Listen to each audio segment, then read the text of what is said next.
Halo Bapak Ibu, pada video kali ini saya akan menjabarkan tentang hasil investigasi saya terhadap penerapan IT dalam dunia pendidikan.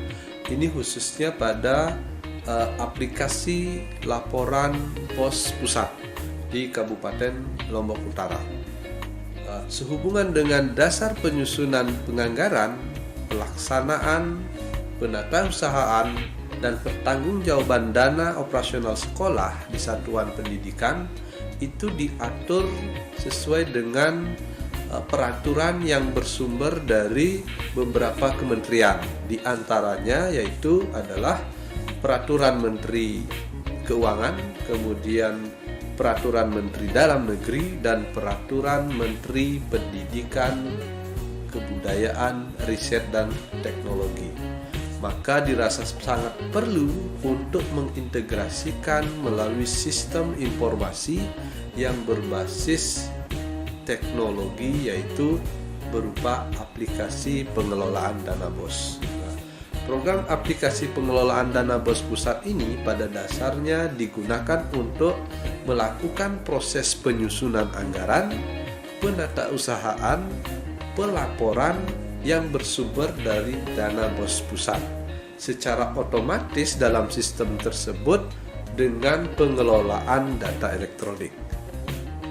Hal ini bertujuan untuk memfasilitasi pengelolaan penganggaran, pelaksanaan, dan penatausahaan serta pertanggungjawaban dana bantuan operasional sekolah di satuan pendidikan di Kabupaten Lombok Utara. Selain itu, kegiatan ini juga difungsikan untuk koordinasi terhadap pengelolaan pendanaan pendidikan kepada pemerintah daerah yang diharapkan dapat menjadi sarana membangun strategi agar sistem aplikasi tersebut dapat berjalan dengan baik dan efisien. Lalu bagaimana gambaran tentang aplikasi dana BOS pusat di Kabupaten Lombok Utara ini? Mari kita bedah secara lebih mendalam. Pada tampilan awal aplikasi itu bentuknya seperti ini. Ini adalah aplikasi pengelolaan keuangan dana BOS khusus untuk Kabupaten Lombok Utara. Kita coba login, yaitu pada tahun 2021 ini. Nah, di sini pada awal dashboard awal di halaman BOS, aplikasi BOS ini, untuk login kita klik sign in. Kita klik sign in, kemudian di sini kita ketikkan user. Nah, kebetulan di sini sudah ada user.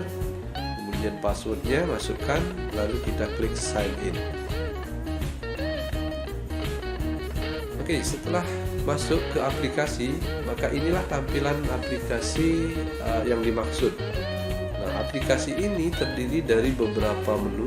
Yang pertama dashboard, kemudian ada sub kegiatan, anggaran, pendapatan, mutasi kas, belanja, pajak, SP2B, hingga laporan. Nah, jadi sekian menu ini itu memiliki fungsi masing-masing. Kita akan mulai membahas dari fungsi untuk setiap menu ini. Mulai dari dashboard. Dashboard menampilkan informasi infografis yang ada di sini, mulai dari perencanaan, anggaran, kemudian realisasi. Nah, jadi di realisasi ini juga terdapat beberapa informasi yang bisa dilihat. Misalnya realisasi 10 rekening terbesar, kemudian realisasi 10 sekolah terbesar. Gitu. Oke, kemudian untuk sub kegiatan di sini isinya adalah plafon anggaran untuk setiap sekolah. Jadi ini untuk mengakses sub kegiatan ini, untuk mengubah plafon atau pagu anggaran, itu kita harus berkoordinasi dengan admin kabupaten. Seperti itu. Lalu berikutnya ke anggaran. Nah, di anggaran ini kita klik. Di sini ada 3 sub anggaran, 3 sub menu ya. Yang pertama anggaran, kemudian verifikasi, dan standar harga. Nah, di sini di setiap menu ini bisa kita klik, misalnya anggaran. Nah, ini anggarannya. ini anggaran yang telah diinput oleh sekolah di awal tahun anggaran. Kemudian pada submenu verifikasi itu tersedia di sana verifikasi yang dilakukan oleh asistensi oleh BPK yang dikoordinir oleh Badan Keuangan Daerah atau BPKAD. Berikutnya di sana juga ada standar harga. Di submenu standar harga di sini bisa kita input standar harga yang ingin kita input di sini. Lalu yang berikutnya adalah menu pendapatan. Untuk menu pendapatan ini nanti isinya adalah setiap transaksi pendapatan yang terjadi itu kita input di sini melalui tombol tambah ini. Kemudian yang menu berikutnya adalah mutasi kas. Untuk mutasi kas ini isinya adalah semua mutasi yang terjadi pada rekening kita. Itu kita input di sini, entah itu dari bank ke tunai atau sebaliknya dari tunai ke bank. Kemudian untuk belanja, setiap pembelanjaan yang terjadi kita input pada menu belanja. Jadi pada menu belanja ini tersedia di sini tombol input. Kita menginput setiap transaksi yang terjadi pada bulan berjalan seperti itu. Kemudian di bawahnya lagi pada menu belanja itu ada menu pajak. Nah, ini pada menu pajak ini itu adalah fungsinya untuk mendokumentasi segala setoran pajak yang kita lakukan. Selanjutnya SP2B. Nah, SP2B ini adalah kita menambahkan atau membuat sebuah SP2B, misalnya seperti ini. Kita klik tambah, lalu akan muncul data form baru gitu ya, form baru yang akan kita input SP2B nya. Berikutnya adalah laporan. Pada menu laporan ini itu tersedia beberapa submenu, mulai dari anggaran, data usaha, BOS, dan pembukuan. Kita lihat untuk anggaran. Dan di sini tersedia beberapa menu.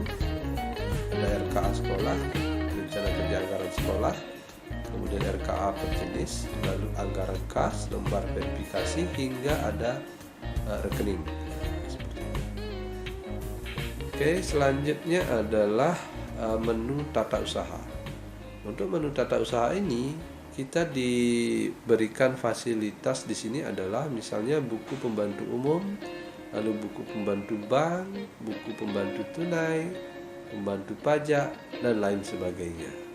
Nah, di sini tersedia sangat komplit terkait dengan penatausahaan laporan keuangan. Kemudian untuk menu BOS, di sini ada dokumen yang harus kita buat dalam pelaporan dana BOS ke pusat. Lalu yang terakhir untuk submenu pembukuan. Untuk submenu pembukuan di sini ada laporan realisasi anggaran, kemudian pertanggungjawaban bendahara, lalu pertanggungjawaban bendahara belanja ya, belanja dan penerimaan, kemudian berita acara klarifikasi sampai dengan rekap anggaran dan realisasi. Jadi ini adalah menu yang ada pada aplikasi BOS pusat yang digunakan di Kabupaten Lombok Utara. Oke, lalu apa kelebihan dan kekurangan aplikasi pengelolaan BOS pusat di Kabupaten Lombok Utara ini? Kita bahas selanjutnya. Yang pertama yang kita akan bahas adalah kelebihannya. Berikut kelebihan dari aplikasi BOS pusat Kabupaten Lombok Utara. Yang pertama adalah dapat membantu mempermudah dan mempercepat dalam pengadministrasian pengelolaan dana BOS. Kemudian yang kedua, dapat menampilkan perincian penggunaan dana BOS secara menyeluruh. Kemudian yang ketiga adalah tingkat kecermatan dan ketertiban dalam pengelolaan pengadministrasian penggunaan dana BOS itu dapat lebih ditingkatkan sehingga tertib administrasi pada awal mulai kita perencanaan, kemudian pelaksanaan hingga pelaporannya itu dapat kita wujudkan. Gitu. Kemudian yang keempat, dana BOS dapat dipertanggungjawabkan sesuai dengan kondisi dan juga secara tepat waktu. Lalu yang kelima, kelebihannya adalah terintegrasi dengan pengelolaan keuangan daerah. Jadi kita memiliki kesesuaian program pemerintah daerah terhadap pengelolaan keuangan daerah di setiap SKPD gitu. Kemudian yang terakhir untuk kelebihannya adalah memungkinkan pengguna mengakses infografis yang menampilkan seluruh pengguna sehingga dapat diketahui progres pengelolaan dana BOS secara menyeluruh di daerah Kabupaten Lombok Utara. Kemudian apa saja kelemahannya? Aplikasi ini pun memiliki beberapa kelemahan berdasarkan hasil investigasi yang saya lakukan. Yang pertama adalah belum terintegrasi dengan aplikasi Dapodik. Jadi aplikasi BOS daerah ini, BOS pusat yang digunakan di Kabupaten Lombok Utara itu belum terintegrasi dengan aplikasi Dapodik. Kemudian kekurangan yang kedua adalah tidak ada tersedia admin dinas, sehingga apapun misalnya terjadi ketika kita mengelola aplikasi ini, penggunaan dana BOS pada aplikasi ini, kita mesti langsung berkoordinasi dengan admin daerah. Sehingga dalam koordinasi ini kita lebih kita harus membawa atau menginformasikan, berkoordinasi dengan admin daerah kita. Kemudian apa kekurangan yang ketiga, yaitu pembuatan surat permintaan pengesahan pendapatan dan belanja atau SP2B dan SP3B. Di sana itu tersedia hanya per semester. Jadi belum leluasa, padahal pelaporan pelaksanaan penggunaan dana BOS ini itu dilakukan per tahap. Namun di aplikasi masih menggunakan per semester. Kemudian yang keempat adalah kode rekening yang tersedia masih sangat terbatas, sehingga perlu penambahan kode rekening pada aplikasi tersebut. Lalu kekurangannya yang terakhir adalah pada infografis yang tersedia itu kadang-kadang mengalami gangguan sehingga info yang ditampilkan tidak sesuai dengan data yang kita input. Dengan demikian, dapat disimpulkan bahwa program bantuan operasional sekolah bertujuan untuk membebaskan biaya pendidikan bagi siswa yang tidak mampu dan meringankan bagi siswa yang lain. Sumber dana program BOS berasal dari APBN. Oleh karena itu, ketentuan pelaksanaan keuangan yang meliputi penyaluran, pencairan, pengelolaan, penggunaan, dan pertanggungjawabannya harus sesuai dengan ketentuan yang berlaku dalam pelaksanaan APBN. Selain itu, ada ketentuan teknis lain yang bersifat mempertegas dan memperjelas pelaksanaannya. Petunjuk teknis keuangan ini dan laporan keuangan masih dilakukan secara manual. Maka pada proyek ini dibuatlah suatu aplikasi pengelolaan dana BOS yang berbasis web. Pada aplikasi ini, input data-data keuangan pengelolaan dana BOS dilakukan melalui form yang didesain sesuai format yang telah ditentukan pada petunjuk teknis keuangan. Selain itu, aplikasi ini juga dapat mengubah data apabila terdapat kesalahan dan menghapusnya jika memang diperlukan. Pada aplikasi ini dapat memunculkan laporan-laporan secara bulanan, triwulan, semester, dan tahunan sesuai kebutuhan. Laporan keuangan ini sebagai pertanggungjawaban atas penggunaan dana BOS tingkat kabupaten kota atau dapat juga disimpan sebagai arsip di sekolah masing-masing. Dengan adanya aplikasi ini diharapkan dapat meningkatkan efektivitas dan efisiensi sehingga laporan pengelolaan dana BOS ini akan lebih terstruktur. Adapun saran yang dapat saya sampaikan adalah berdasarkan hasil observasi dan berbagai kekurangan yang ditemukan dalam proses pengkajian dan implementasinya, diperlukan perbaikan dan penyempurnaan terhadap kelemahan yang teridentifikasi sehingga aplikasi tersebut dapat bermanfaat dalam mewujudkan manajemen pembiayaan pendidikan dengan maksimal. Demikian hasil investigasi saya, semoga bermanfaat.